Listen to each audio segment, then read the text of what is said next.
Welcome to Creative Piecemeal. I'm Tammy Takaishi, a board-certified music therapist. Join me each week as a new guest from across the fine and creative arts spheres shares struggles, triumphs, laughs, words of wisdom, and more in authentic, thought-provoking, and inspiring interviews. Hello, and welcome to Creative Piecemeal. Today I am joined by Thomas Cullen. He is a federal judge and former U.S. attorney in Virginia, and he's also an accomplished writer. He regularly publishes op-eds and essays for national and regional media outlets over the past decade. And he graduated near the top of his class from William and Mary Law School and was recently honored as its 2024 Carter or Lowance Fellow. He's a native of Richmond, Virginia, and studied history and ran track at Furman University in Greenville in South Carolina, which recently awarded him an honorary doctorate. He is a novelist, and he has a YA novel, which we're going to talk about today, along with other things, called Charlie Man, a coming-of-age story. And it's actually comes out this summer. So depending on when you're listening to this, it will be just released. Or if you're listening to this later, it'll already be on shelves. So I highly encourage you to go out and find it because there's a male protagonist in the book, and there's not too many male protagonists in YA. So it's really great to have that perspective. Thomas, welcome to the show. Thanks for having me, Tammy. It's great to be with you.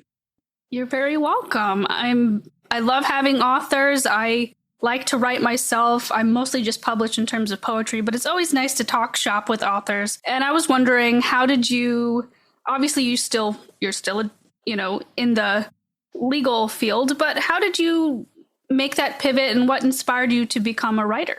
Sure. So I guess I'm best known as a lawyer, now judge, but my first love has always been writing. I got my start probably in college. I wrote for the student newspaper op-eds.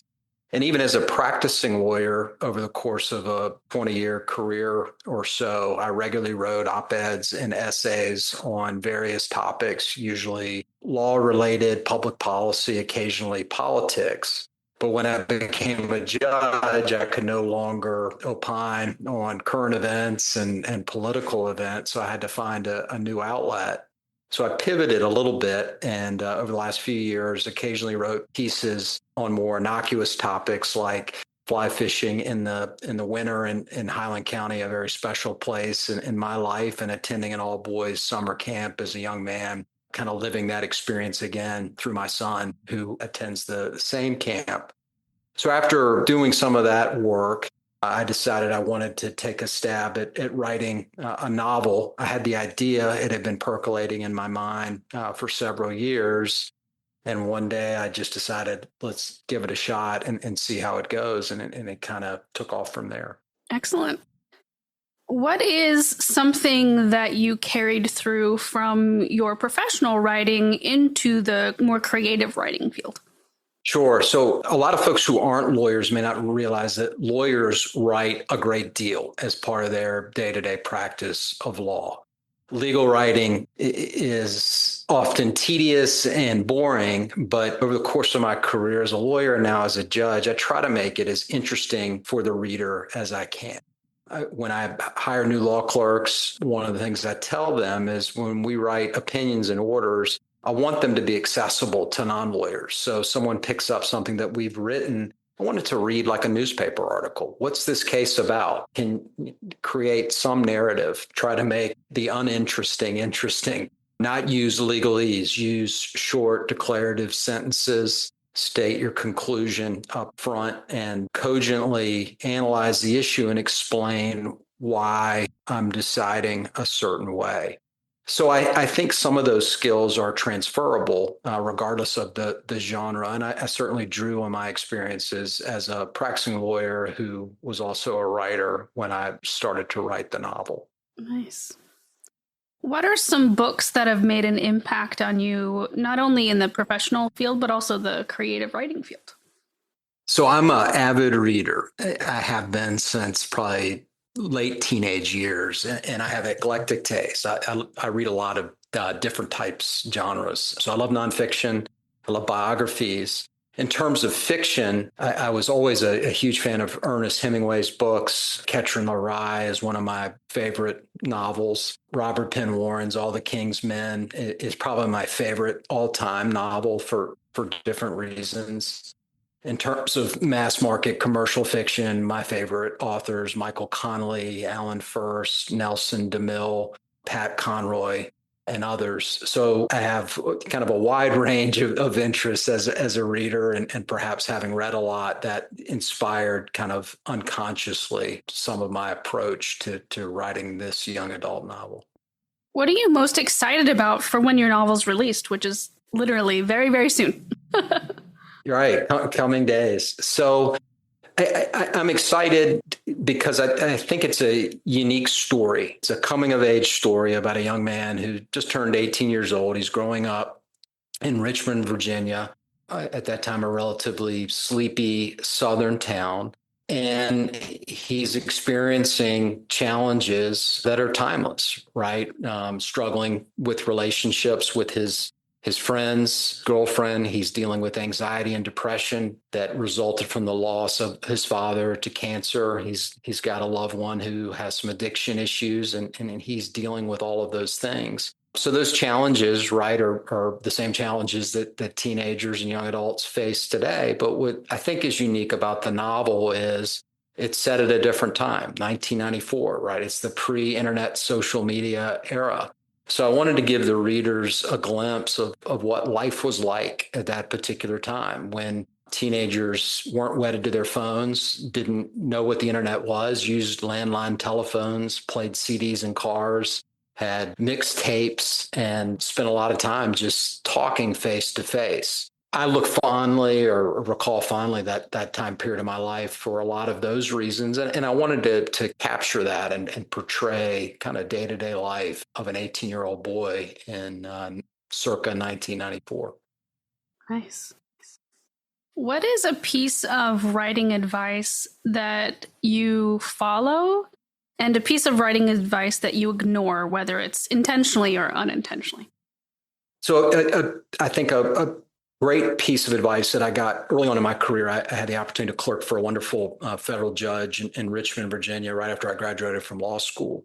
He taught me that 9 times out of 10, the editing is more important than the writing. And I think that's true, whether you're talking about writing young adult fiction or writing a legal brief or really anything else.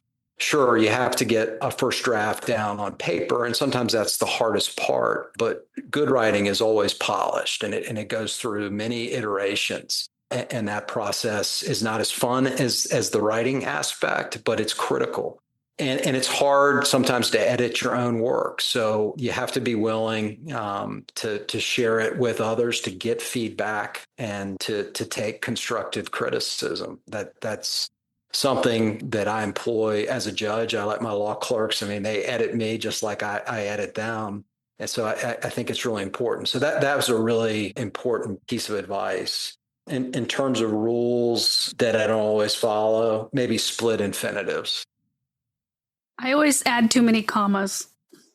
Or too many commas. That works too. I was wondering, did you have any challenges when it came to writing the YA novel, or any surprises that you weren't expecting in the process of drafting it? Sure. So going into it, the most daunting aspect for me before I started was dialogue. Having written a lot, I hadn't written a lot of dialogue. So that was a new aspect of writing for me. And quite frankly, going into it, I wondered if I could do that, right? Have these characters with authentic voices. Teenage boys, but teenage boys in the 1990s. So I had to kind of go back in time and think about certain terms of phrase and how I would have responded, cynically in a smart ass way and quips and those sorts of things. But as I started to write the dialogue, it turns out that was one of my favorite parts of writing the book. You just kind of get lost in it as if you're part of the conversation. And I just had a lot of fun with those characters in certain scenes when they were having exchanges on whatever topic. Yeah, excellent. I know a lot of writers, myself included, say that The characters just sort of, once you get into it, they just sort of have a mind of their own. They do things and say things that you weren't expecting. And did that happen to you as well? That's so true. The characters kind of take on lives of their own, and you let them shape the novel and take you to places that you may not have planned or intended going into it. And I don't know how that happens, but I think it's part of the process. And if you allow that to happen as you're writing, I think you're in a pretty good place. When I finished the novel, I was sad. It was like I'd made these friends and I was leaving them behind. So you really get invested in those characters and how they're developed and what happens to them. And I certainly did in writing this. I always think of it as like going to summer camp and then you're leaving your friends behind, you know? You get sad, for sure. For sure. Right? Been there. I'm glad you mentioned the process. What is one of your favorite parts about the creative process? And what is one of your least favorite parts about the creative process? So I think one of my favorite parts about the creative process, whether writing this or just writing generally, is you get really wrapped up and kind of lost in your work. So you lose track of time and place. And all of a sudden you say, where did the day go? Because you've been so invested in what you're doing. I think writing is one of the most challenging intellectual endeavors that you can undertake. I mean, I don't have any artistic talent. I can't paint. I can't draw. I guess I can write, and that's my outlet. So that's for me one of the most enjoyable aspects of it. In terms of challenges, things I don't like as much, I think this is true of a lot of authors and writers. Getting started can be really hard, right? The lead up to actually sitting down and starting to hash out the makings of a book or an essay. That's always the toughest part. But I have found over the course of my life that once you get started, it gets easier and you just kind of have to get over the hump. You talked about some of your favorite authors, but is there a book in particular from your childhood that helped shape who you became? Gosh, that's a tough question. So I don't know that there is a particular book. I think some of the titles that I referenced earlier have certain themes that are constant throughout. So I was always drawn to books and characters, certainly folks who faced challenges, but did so with a sense of aplomb, right? They kept their heads about them. There's some irreverency in how they saw the world, maybe some cynicism, but at the bottom, they were always optimistic and resilient, right? They persevered. So those types of characters who face those types of challenges and do so keeping their heads high have always appealed to me. Nice. Is there a character that you would love to be for one day? A character just in any book? Mm-hmm. I probably just for one day would like to be Willie Stark in All the King's Men. He is a corrupt politician, but he's a brilliant orator, and he's scheming and he's conniving. I hope I'm none of those things, and I don't think that I am. But he's just a fascinating character in the book, and he wields just enormous power and influence. It would be interesting to stand in his shoes for a day and just kind of perceive the world as it existed in 1930s Louisiana. For whatever reason, that story and that character in particular have always appealed to me. Not that I want to be Willie Stark and be a corrupt politician, but he's a fascinating character. Pivoting a little bit, you live in the Virginia area. I've never traveled there, but what are some of your favorite hot spots you'd recommend for a tourist to visit, whether it's a historical site or a really great restaurant or something? So Virginia is unique, right? It's one of the original colonies. So there's a lot of history in Virginia. So if you're a history buff, you have to go to Williamsburg, to colonial Williamsburg, and experience what life was like in the 18th century around the founding of our country. It's a wonderful place. I went to law school there, so I have a soft spot for that. Virginia is unique in that we have beautiful Blue Ridge Mountains where I live now, but to the east in the Tidewater region, we have the ocean in the Chesapeake Bay. So within 3 or 4 hours, you can go from hiking the Blue Ridge Trail, the Appalachian Trail, to sitting beachside at Virginia Beach. So if you love the outdoors, Virginia is a wonderful place, rich history, rich culture, and it's really diverse in terms of demographics, whether race and socioeconomic standing. Far southwest Virginia is a predominantly rural area, but has a unique culture and a rich culture. The central parts of the state, Richmond and Northern Virginia, have a higher standard of living. There's more restaurants, more to do, more similar to larger cities in the Mid-Atlantic and in the Northeast. And then you have rural hamlets just kind of spread throughout. So Virginia is unique and offers a lot. So I encourage you and your listeners to visit. Yeah, I've passed through there when moving across country, and it's just breathtakingly beautiful. Well, thank you. We're proud of Virginia. Another pivot is, I was curious, do you delve into any other creative pursuits outside of writing? Writing is probably my only creative pursuit that I undertake outside of my work. That said, I have a lot of hobbies. They're not intellectual pursuits. I love to fly fish. I do it every chance that I get. I love to read. And I love to spend time with my family. I have two teenage children and a loving wife. And one of my great joys is just being with them and getting outside and doing things together. Nice. I have never fly fished, and this is certainly going off topic, but what is something that you love the most about that?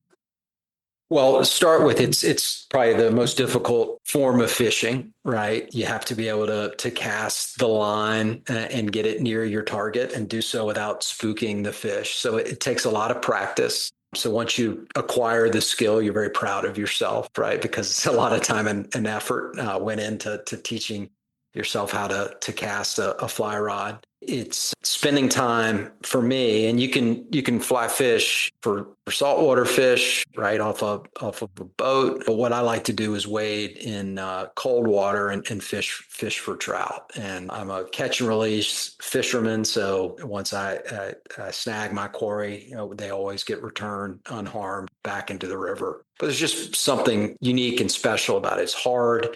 And it's incredibly rewarding when you're able to match a particular fly to the bugs that are hatching on the water and fool a fish for a split second. Nice. It sounds like it could be really peaceful once you get the rhythm down. Oh, it's incredibly peaceful. Whether you catch anything or not, just being out there for an hour does wonders for your psyche. So I was wondering what advice you might have for someone who wants to go into either your field as a writer or your field as a lawyer and judge, or both, if you've got advice for both. Or both.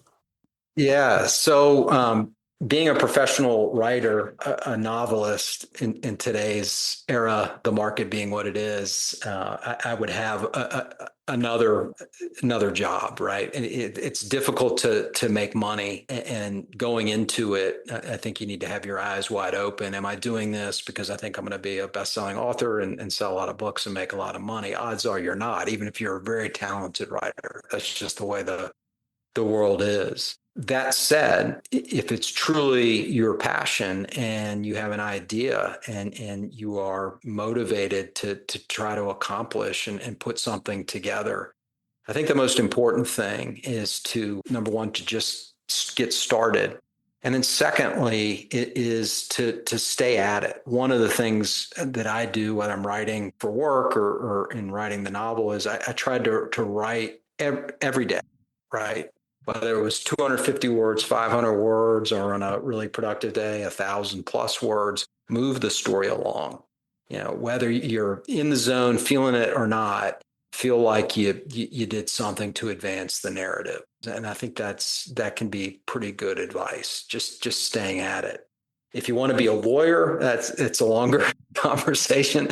I think I would say, think hard about that, right? Because there's an incredible amount of time and expense that you have to put into it, and just to be admitted into law school and then to go through law school, which is a totally different animal.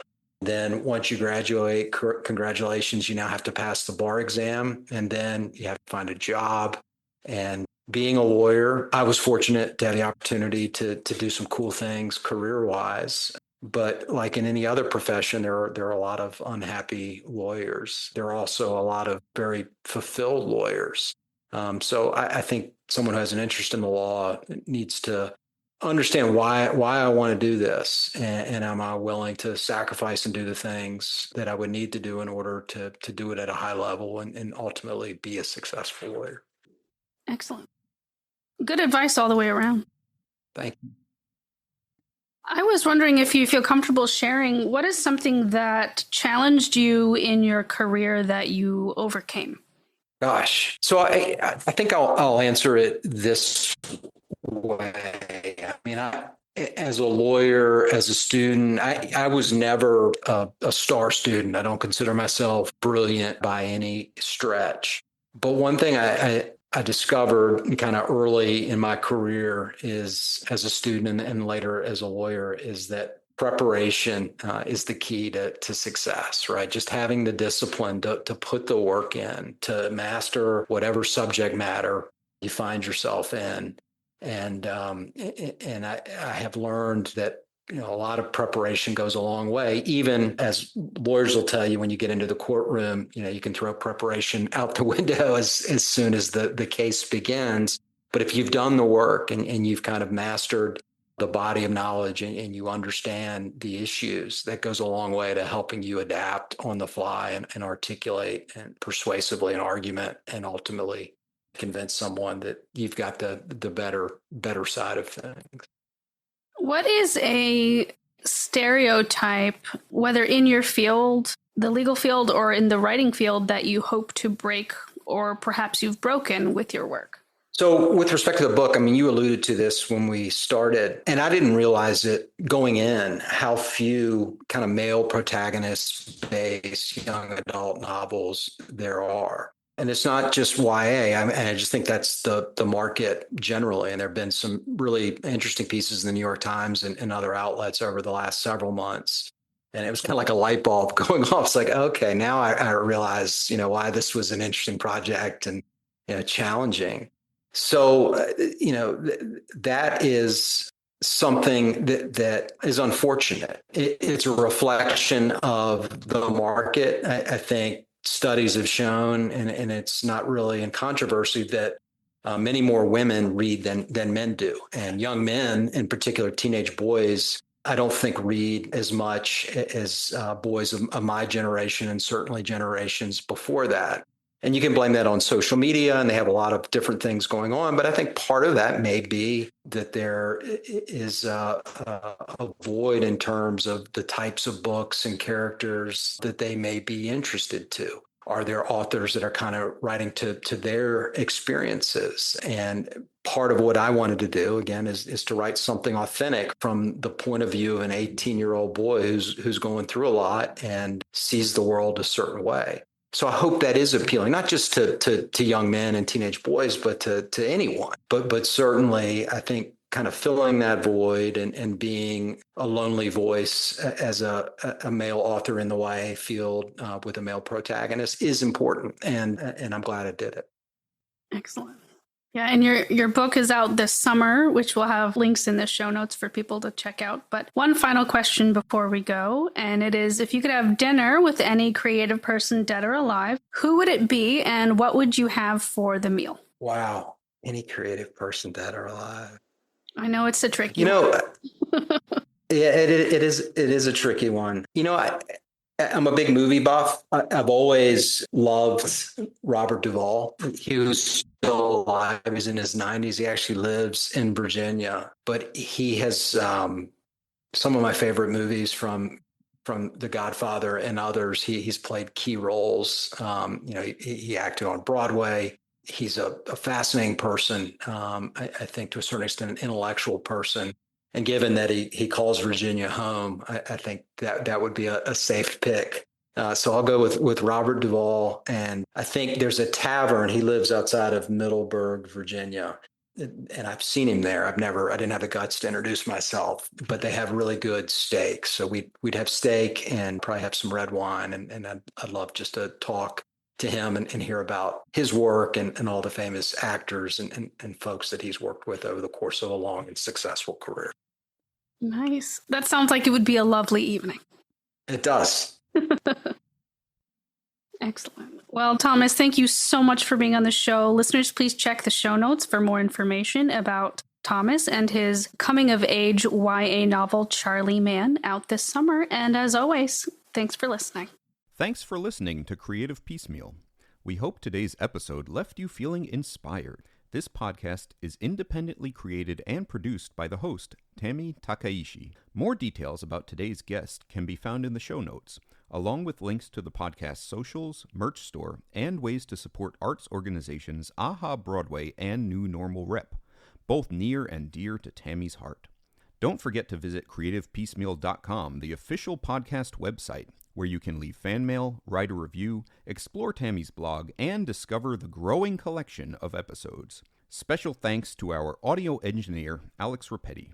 Additional narration by Dante Jace. Let's keep celebrating creativity in all its forms.